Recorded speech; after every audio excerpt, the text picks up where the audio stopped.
that vision of why we're doing it. Why are we doing this? It's not just to take care of them physically, but to take care of them body, soul, and spirit. So resist the urge to feel like a chore.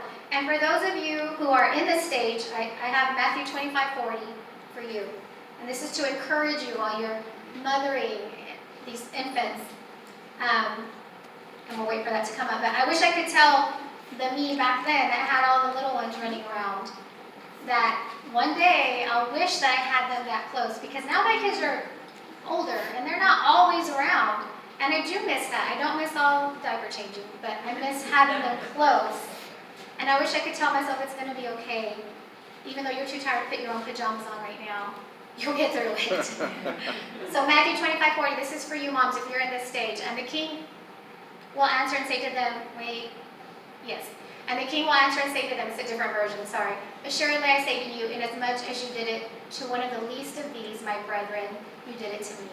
So as you're caring for your kids, as you're feeding them and doing all these endless chores, remember that you're working unto Jesus. All right, so the next stage, right? We got them out of toddlers, okay? Now they're going on to elementary school age. And this is where we get busy with sports and school and practice and programs and grades and conferences and teachers and fundraisers and homework. And okay, like, you thought it was going to get better? No, it didn't get better. Okay? So for us, sometimes we had 3 baseball games on a Saturday. And so we would just be like running back and forth. And again, the busyness of parenting, the busyness of going here and there. And it's easy to lose sight of one of our most important spiritual duties, and that's to lead our children in our faith. So Joe and I always wanted to give our kids opportunities that we didn't have. So we didn't get to play organized sports. You know, we didn't get to be involved in all these things. So we made sure they were involved, but then all of a sudden we're overwhelmed. We have so many things to do. So because of that, sometimes at this stage we compromise, and I'm just going to be honest with you. There was sometimes we didn't come to Wednesday church because we had a practice or a game and we couldn't get out of it, and we tried, but no, we couldn't. And he was coaching a lot, so he couldn't always say I can't be there.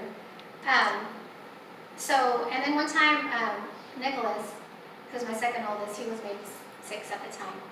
He asked me, Mom, what's more important, school or church? And I was like, church, He said, well, why are we at school more? And I was like, oh my gosh, you're right.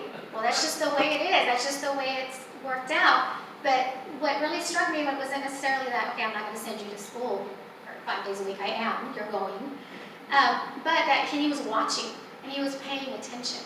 And your kids are watching and your kids are paying attention. And sometimes those little choices that you make get saved in their heart. And they're like, well, maybe church isn't that important.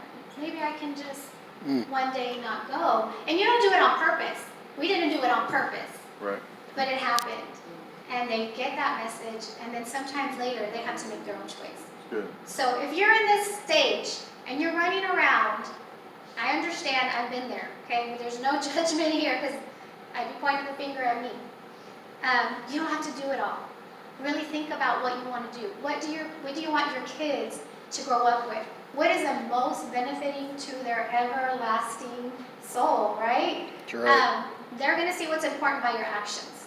So if you're at this stage of parenting, I'm going to give you an encouragement with Galatians 6:9. And it'll come up. But as it's coming up, I'm going to go ahead and read to you. And mine is the New International Version, so it might be a little bit different. It says, let us not become weary in doing good, for at the proper time we will reap a harvest if we do not give up. So don't give up, guys. Don't give up, because you have eternity hanging in the balance. These are your children, okay? You will leave this earth, and they will carry on the legacy, and then their children's children, and their children's children. What do you want them to carry on for generations? That they played in sports? Like, I'm not knocking sports, trust me. I like sports, okay? Just throwing that as an example. All right, so next stage of parenting, teenagers. All right, so those of you who have teenagers. Okay, you start to think about driver's licenses, and proms, and graduations, and GPAs, and maybe boyfriends and girlfriends, oh my gosh. And then maybe college and curfews, and so you're growing, you're in a different stage. This is where it starts to get real for me, and maybe for a lot of you, because you're seeing them grow up right before your eyes. You see that they're changing. They're not little kids anymore. You're not right behind them anymore. They have more independence. Pretty soon these kids may be gone, and your time with them is fleeting, right? Have we taught them enough? This is what I thought. Have I taught them enough? Do they have a firm foundation to resist the enemy in the world they are about to walk around more and more without you? Okay? And I know we're covering them with prayer at home. I know we're constantly lifting them up to the throne of God. What have you put in them to keep them out there? God has a promise for you. Let's go to Proverbs 22:6. Start children off on the way they should go, and even when they are old, they will not turn from it. Amen. This is your promise. You've been teaching them about the Lord. You've been taking them to church. You've been putting the word in them. You've been mothering. You've been and parenting for fathers who are here. You've been constantly putting in. This is God's promise to you, that as they get older, they will not depart from it. And then we have the next stage, right? Young adults. Oh my gosh, I have young adults in my house. That's crazy. I mean, you don't think you'll see it. You really don't. Like, those of you who are young moms, you don't think it will happen. It will happen. Okay, you're like, oh, there's a giant man in my house. I have three giant men in my house. The other two are getting there. All right, so as young adults, you see even less of your children. Okay, interactions might be shorter. Your visits may be fewer. You have to purpose to see each other. I have to purpose to see my oldest child. He is 23, and he works, a lot on weekends and late. So we miss each other a lot. I leave and he's asleep. He comes back and I'm asleep.